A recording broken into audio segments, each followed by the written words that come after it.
ইসলামের প্রচার প্রসার বাড়তে লাগলো। যত প্রচার বাড়তে লাগলো, কাফের মুশরিকদের নির্যাতন তত বেশি বাড়তে লাগলো। এত নির্যাতন বাড়তে লাগলো, এক পর্যায়ে মক্কা থেকে আবিসিনিয়ায় হিজরত করতে হলো, হাবাসা, ইথিওপিয়ায়। সেখানে বাদশা নাজাশী ছিলেন, তিনি মুসলিমদেরকে আশ্রয় দিলেন, সেখানে মুসলিমরা থাকতে লাগলো। এমনকি নবী সাল্লাল্লাহু আলাইহি ওয়াসাল্লাম তায়েফে গেলেন সাহায্য পাওয়ার আশায়। তায়েফবাসী খারাপ ব্যবহার করলো, তাকে রক্তাক্ত করলো, তিনি আবার মক্কায় ফিরে আসলেন। তিনটা বছর গাছের ছাল পাতা খেয়ে সাহাবায়ে কেরামকে শিয়ারে আবু তালেবে রাত দিন কাটাতে হলো। 3 বছরের বয়কট জীবন। এরপরে একই বছর অল্প কয়েকদিনের ব্যবধানে চাচা আবু তালেব এবং স্ত্রী খাদিজা রাদিয়াল্লাহু আনহা ইন্তেকাল করলেন। নবী সাল্লাল্লাহু আলাইহি ওয়াসাল্লাম বিষণ্ণ হয়ে পড়লেন। আল্লাহ পাক তাকে মেরাজ ঘটালেন, তার সমস্ত বিষণ্ণতা দূর হয়ে গেল।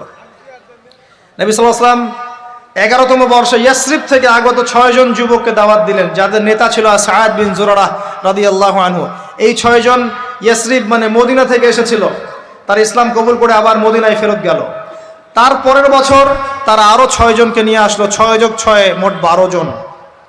এর পরের বছর মুসআব বিন উমাইর রাদিয়াল্লাহু আনহুর দাওয়াতের ফলে 12 থেকে 75 জন মানুষ মদিনা থেকে এসে ইসলাম কবুল করলো। মদিনায় হিজরতের পটভূমি তৈরি হলো। নবী সাল্লাল্লাহু আলাইহি ওয়াসাল্লাম তার পরের বছর হিজরত করলেন মদিনায় সাহাবায়ে কেরামকে নিয়ে। এই যে মদিনা, এটাই হলো প্রথম ইসলামিক স্টেট। কথা কি বুঝতে পারছেন? ওই দাউদ এবং সুলাইমান আলাইহিস সালামের পর এবং ইউসুফ আলাইহিস সালামের যুগের পর এই মদিনাই হচ্ছে পরবর্তী ইসলামিক স্টেট। এখানে ছিল রাষ্ট্রের সমস্ত সংজ্ঞা, এখানে ফুলফিল হলো। এখানে জনগণ হলো, এখানে সার্বভৌমত্ব থাকলো, এখানে গভর্নমেন্ট হলো, এবং যার প্রেসিডেন্ট স্বয়ং মুহাম্মদ সাল্লাল্লাহু আলাইহি ওয়াসাল্লাম। আমার কথা কি বুঝতে পারছেন? আমি একটু দ্রুত নিয়ে যাচ্ছি আপনাদেরকে, সময় শর্ট। এবার এই মদিনাকে প্রোটেক্টেড করার জন্য নবী সাল্লাল্লাহু আলাইহি ওয়াসাল্লাম সামরিক বাহিনী থেকে শুরু করে ইকোনমিক বেস, আপনার পলিটিক্যাল অ্যাফেয়ার্স, সমস্ত বিষয়গুলো করতে লাগলেন। এক পর্যায়ে আবু সুফিয়ানের কাফেলাকে আক্রমণকে কেন্দ্র করে বদরের যুদ্ধ হয়ে গেল, আর এই যুদ্ধে মুসলিমদেরকে আল্লাহ পাক বিজয় দান করলেন। তার পরের বছর উহুদের যুদ্ধ হলো। আমাদের একটা ভুলের কারণে আমরা এই যুদ্ধের সাময়িক বিপর্যয়ের শিকার হলাম। পরাজিত হয়নি, সাময়িক বিপর্যয়ের শিকার হয়েছে। স্বয়ং নবী সাল্লাল্লাহু আলাইহি ওয়াসাল্লামকেও মার খেতে হয়েছে। জি, এবং 70 জন সাহাবী এখানে ইন্তেকাল করেছেন, শাহাদাত বরণ করেছেন, যার মধ্যে হামজা রাদিয়াল্লাহু আনহু ছিলেন। এর পরের বছর 10,000 সৈন্য নিয়ে মুশরিকরা আক্রমণ করলো মদিনা। এখানে 1.5-2 মাস মদিনাকে অবরোধ করে রাখলো। এটা হলো খন্দকের যুদ্ধ, আহজাবের যুদ্ধ। সূরা আহজাব পড়ে দেখেন। এরপর তারা ফিরে চলে গেল। এবার নবী সাল্লাল্লাহু আলাইহি ওয়াসাল্লাম বললেন, আজকের পর থেকে তারা আর আমাদেরকে আক্রমণ করতে পারবে না, আমরাই করবো ইনশাআল্লাহ।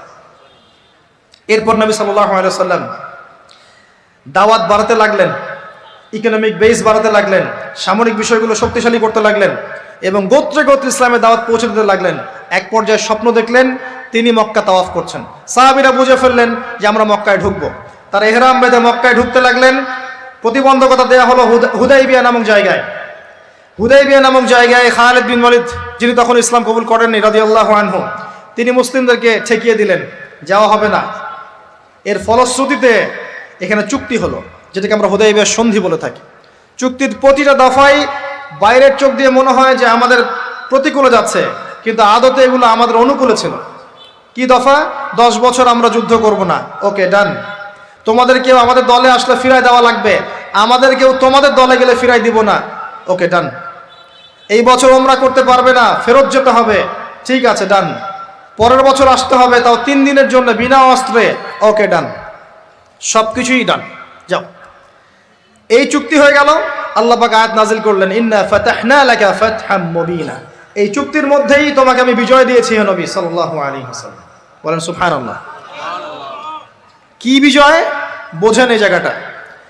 কুরাইশরা ছিল সবচেয়ে বড় শত্রু, আর আমাদের আরেকটা শত্রু ছিল ইহুদিরা, যাদের মধ্যে 3টা গোত্র ছিল, বনু কুরাইজা, বনু কাইনুকা, বনু নাজির। বনু নাজির, বনু কুরাইজা, বনু কাইনুকা, এদেরকে বের করে দেওয়া হয়েছে। এরা খায়বারে গিয়ে আশ্রয় নিয়েছে। এর মধ্যে শুধু বনু কুরাইজাকে হত্যা করা হয়েছিল, কারণ তারা গাদ্দারি করেছিল আহজাবের যুদ্ধে। এটা দ্বিতীয় বড় শত্রু, আর এই কুরাইশরা সবচেয়ে প্রধান বড় শত্রু। কি করলেন নবী সাল্লাল্লাহু আলাইহি ওয়াসাল্লাম? তিনি 10 বছরের জন্য তাদের হাতকে চেপে ধরলেন। এই 10 বছর তারা আমাদের সাথে আর যুদ্ধ করবে না, মানে এরা স্টপ। এখন আমি বাইরের শত্রু থেকে ডিল করতে পারবো। কথা কি বুঝতে পারছেন? এই চুক্তির ঠিক পরের বছর নবী সাল্লাল্লাহু আলাইহি ওয়াসাল্লাম খায়বার আক্রমণ করলেন, কারণ এরা আর খায়বারকে সাহায্য করতে পারবে না। What a leader, what a personality, মানে কি ব্যক্তিত্ব, কি নেতা, কি বিচক্ষণতা, চিন্তা করেন। 10 বছর বন্ধ করে দিলাম, তোমার সাথে আমার কোনো লড়াই নাই এবং তুমি আমাদের কোনো শত্রুকে হেল্প করতে পারবে না। ওকে, ডান, ডিল হয়ে গেল। এবার যেহেতু বড় শত্রুর হাত চেপে ধরা হয়েছে, এখন ছোট ছোট শত্রুগুলোকে তিনি সাইজ করা শুরু করলেন, একটা একটা করে ধরে সবগুলোকে সাইজ, পরে বড়টারও কলার চেপে ধরলেন। কি ডিপ্লোমেসি! আমরা খালি এখন মিষ্টি খাওয়া সুন্নত জানি, আমরা এখন জিওপলিটিক্যাল ডিপ্লোম্যাটিক সুন্নাত জানি না। জি, চিন্তা করে দেখ, এই জায়গাটা খুব ভালো করে বুঝবেন। খায়বার বিজয়ের পর থেকে নিয়ে মুসলিমদের আর্থসামাজিক অবস্থা আরো বাড়তে লাগলো, প্রচুর সম্পদ গনিমত বাড়তে লাগলো এবং পররাষ্ট্রনীতি অ্যাপ্লাই করা হলো। রোমক সম্রাটকে দাওয়াত দেওয়া হচ্ছে, মিশরের বাদশাকে দাওয়াত দেওয়া হচ্ছে, পারস্যের দাওয়াত দেওয়া হচ্ছে। আস্তে আস্তে সারা বিশ্বে ইসলামের দাওয়াত ছড়িয়ে পড়ল। এক পর্যায়ে মাত্র এই চুক্তির মাত্র 3-4-5 বছর পরেই, এই চুক্তির 10 বছর যায় নাই, 3 বা 4 বছর পরেই, 3-4 4.5 এরকম বছর পরেই বিনা যুদ্ধে বিশাল সেনাবাহিনীকে নিয়ে নবী সাল্লাল্লাহু আলাইহি ওয়াসাল্লাম এই মক্কা আক্রমণ করলেন। মক্কা বিজয়। কোন মক্কা? যেই মক্কা আগে শিরিক ছিল এখন শিরিক নাই, যেই মক্কায় সুদ ছিল এখন সুদ নাই, যেই মক্কায় নারীকে জীবন্ত কবর দেওয়া হয়েছে, নারীর কোনো অবমাননা নাই, যেই মক্কার মধ্যে মাদকের সয়লাভ ছিল কোনো সয়লাভ নাই, যে মক্কায় গোত্রীয় হানাহানি কাটাকাটি ছিল এখন কিচ্ছু নাই, সবাই ভাই ভাই। এই মক্কা, জাহেলিয়াতের মক্কাকে আল্লাহ রাসূল সাল্লাল্লাহু আলাইহি ওয়াসাল্লাম 23 বছরের ব্যবধানে একেবারে টোটাল ইসলামিক পরিবেশে পরিণত করলেন। সেই আল্লাহ কি মরে গেছেন? সেই নবীর আদর্শ কি মরে গেছে? আল্লাহ নাজিল করা সেই কিতাব কি উঠে গেছে পৃথিবী থেকে? তাহলে ওই জাহেলি সমাজকে যদি পরিবর্তন করা যায়, আমাদের জাহেলিয়াতকে পরিবর্তন করা সম্ভব না? এই বিশ্বের জাহেলিয়াত পরিবর্তন করা সম্ভব নয়? আমরা করতে পারি না পারি, আল্লাহ পাক এমন প্রজন্ম আনবেন, দেখে নিন তারা করে দেখাবে ইনশাআল্লাহ। যখন আল মাহদি আসবেন, ঈসা ইবনে মারিয়াম আসবেন, তখন জাহিলিয়াতের রেশ মাত্র থাকবে না ইনশাআল্লাহ, ইনশাআল্লাহ আযজা ওয়া জাল। এর আগ পর্যন্ত কঠিন সময় আছে। ওই কঠিন সময় যাওয়ার আগে আরেকটু পথ পাড়ি দাও আপনাদেরকে। মুহাম্মদ সাল্লাল্লাহু আলাইহি ওয়াসাল্লাম এই যে মক্কা ইসলামিক পুরো একটা এনভায়রনমেন্ট প্রতিষ্ঠা করলেন, এরপর কি এটা থেমে গিয়েছিল? এরপর আবু বকর সিদ্দিক রাদিয়াল্লাহু আনহু এসেছেন, তিনিও সেই খেলাফার দায়িত্ব পালন করেছেন।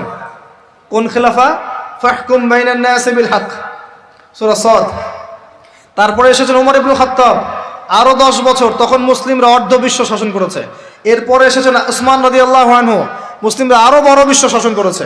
তারপরে এসেছে আলী রাদিয়াল্লাহু আনহুর যুগ, তখন মুসলিমরা অভ্যন্তরীণ কিছু ক্রন্দলে লিপ্ত হয়ে গিয়েছিল, এখানে মুসলিমদের শক্তিটা কিছুটা কমে যায়।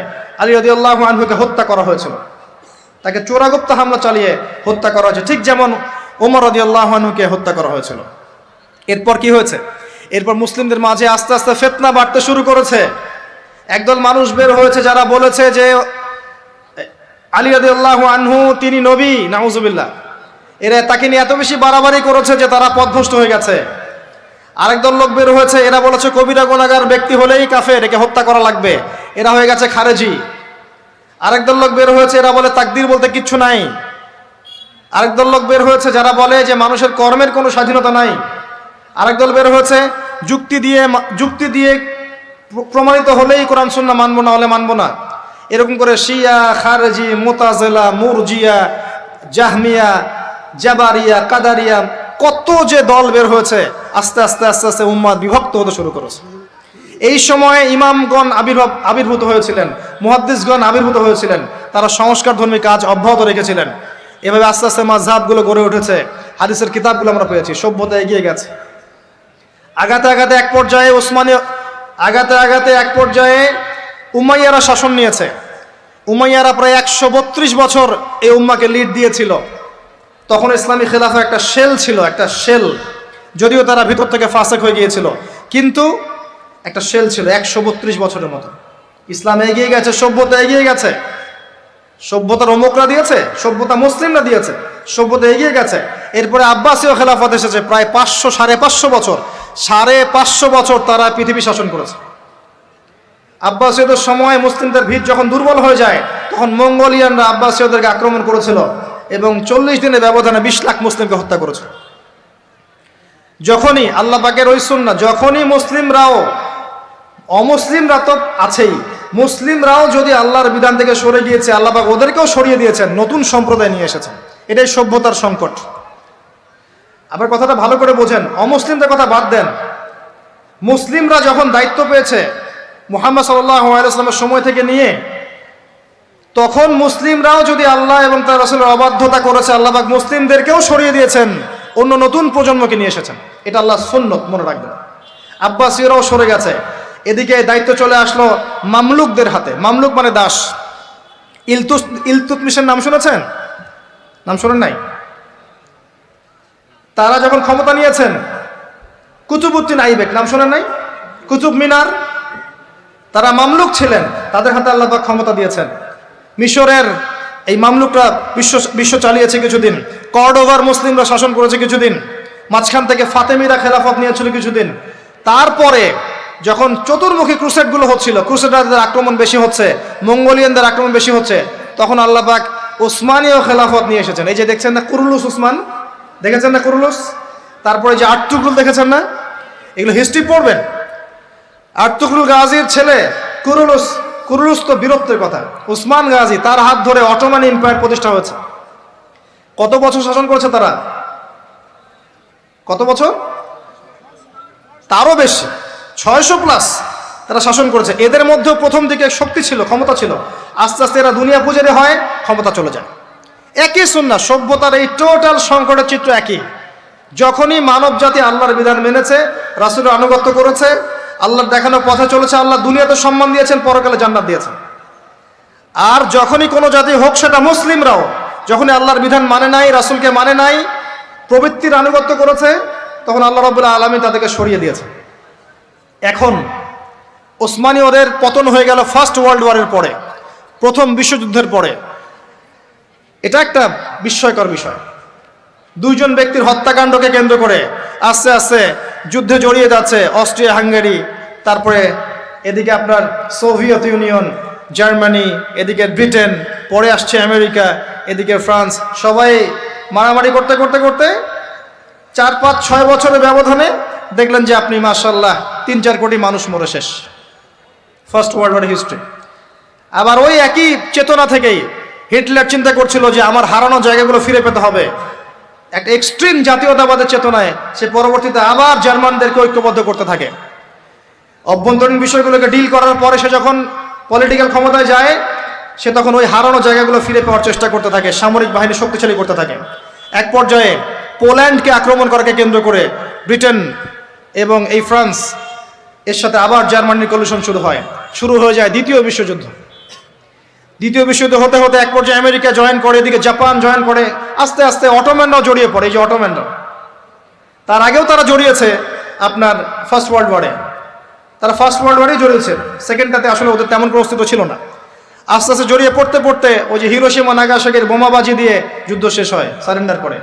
শুরু কোথায়, শেষ কোথায়? বিশ্ব দেখলো কিভাবে মানুষ মরলো। কিয়ামতের আলামত ছিল এগুলো, বেশি বেশি মানুষ মারা যাবে, মানুষ জানবে না কি কারণে মারা হচ্ছে আমাকে, আর হত্যাকারীও জানবে না কেন মারছে আমি তাকে। এটাতে আরও প্রায় 7-8 কোটি মানুষ মরে শেষ। আর সামনে আপনাদের অপেক্ষা করছে ইনশাআল্লাহ তাআলা আরেকটা ওয়ার্ল্ড ওয়ার, যেটা হবে ইনশাআল্লাহ ওয়াল্লাহু আ'লাম বিস-সাওয়াব, যেটা হবে নিউক্লিয়ার ওয়ার, যার ব্যাপারে হাদিসে এসেছে ইরাকের ফোরাতের সোনাকে কেন্দ্র করে যুদ্ধটা হবে, যেখানে 99% কমব্যাটেন্ট মারা যাবে। প্রতি 100 জনের মধ্যে 99 জন যোদ্ধা এখানে মারা যাবে, 99%। আর ঢাল তলোয়ার দিয়ে যুদ্ধ করলে 99% মানুষ মারা যায়? নিঃসন্দেহে এখানে এমন কোনো ওয়েপন্স থাকতে হবে যেটা ম্যাস ডিস্ট্রাকটিভ, নিউক্লিয়ার ওয়েপন্স থাকতে হবে, যেটার সামনে বিশ্ব দাঁড়িয়ে আছে। তবে এই পুরো ঘটনায়, এই অটোম্যানদের পতনের পর থেকে, ফার্স্ট ওয়ার্ল্ড ওয়ারে যখন তারা পতন হয়ে গেল, তারপর থেকে ওয়ার্ল্ডকে রুল করা শুরু করে দিল বড় বড় কিছু পরাশক্তি। যেমন প্রথমে কিছুদিন রুল করেছিল জার্মানি, তারপরে ব্রিটেন, তারপরে আমেরিকা, এখন রুল করতে যাচ্ছে ইসরায়েল। আস্তে আস্তে আস্তে আস্তে সভ্যতা এগিয়ে যাচ্ছে। এবং এই সময় এসে নবী সাল্লাল্লাহু আলাইহি ওয়াসাল্লাম অসংখ্য ফিতনার কথা আপনাকে বলে গেছেন। এই সময়টা আপনি পার করবেন, মানুষ সকালে মুমিন থাকবে, বিকেলে কাফের হয়ে যাবে, বিকেলে মুমিন থাকবে, সকালে কাফের হয়ে যাবে। নগ্নতা বাড়বে, জেনা বাড়বে, ধর্ষণ বাড়বে, হত্যা বাড়বে, পারিবারিক মূল্যবোধের অবক্ষয় ঘটবে, পিতাকে সন্তান হত্যা করবে, সন্তান মাকে হত্যা করবে, ভাই ভাইকে হত্যা করবে, ভাই বোনকে হত্যা করবে, ম্যাসাকার অবস্থা হবে। যত দিন যাবে নবীজি বলেছেন আস্তে আস্তে মানুষের এই ফিতনাগুলো বাড়তে থাকবে, মেয়েদের সংখ্যা বাড়বে, ছেলেরা কমে যাবে, সময় সংক্ষিপ্ত হবে, বেশি বেশি ভূমিকম্প হবে, মহামারী, দুর্যোগ, বন্যা, জলোচ্ছ্বাস বাড়তে থাকবে, পৃথিবীতে কলুষণ বাড়তে থাকবে।